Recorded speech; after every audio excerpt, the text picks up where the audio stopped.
Hi guys, mega love shoutout. So ayan, gumawa ako ng polvoron. Wala nga ako magawa kasi mag-isa lang ako, 'di ba?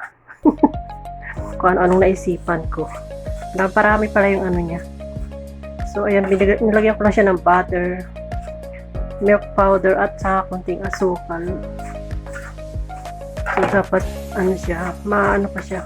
Dumidikit-dikit pa siya kasi may dapat matuyo siya ng gusto ko.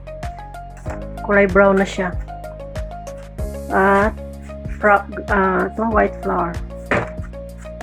Pantay lang yung ano niya, yung gatas niya tsaka yung gatas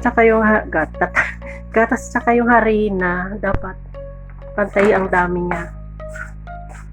Pero ako hindi ko na sinukat dahil ako lang naman. So mas maganda siya kung marami siyang butter. Mas masarap. Tapos mahina apoy lang siya para hindi masunog.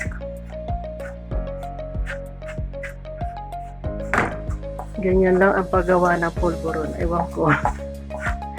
Ito ang alam ko.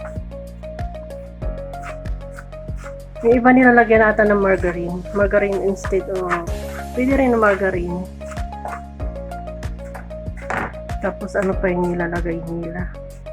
Hindi ako nanood na paano magawa.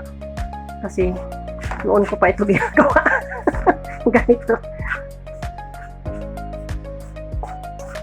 Pero hindi naman palagi. So 2 years na rin ata hindi ako nakagawa nito, kaya yan. Maggawa na naman ako ng aking makakain. Pangpautot. Alam nyo, kaya kayo yung umuutot. Pag kumain kayo nito, huwag kayong inom ng tubig para yung tiyan nyo hindi kumulo. Tsaka huwag marami. So ayan na nga guys, malapit na siyang maluto. Ayan, thank you for watching. Please subscribe my channel, Elves TV. Kung ano-ano na lang. Ang polvoron ni Elves TV. So ayan,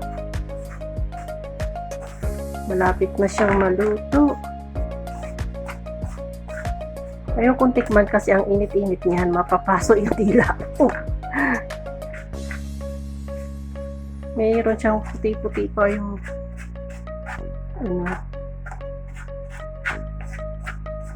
mamaya gagawa na naman ako ng cake na toasted bread.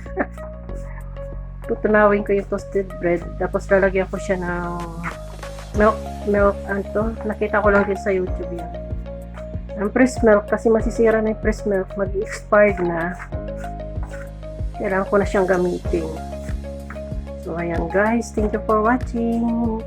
Bye-bye, lutuin ko muna ito. Siguro mga 5 minutes pa siya. So thank you.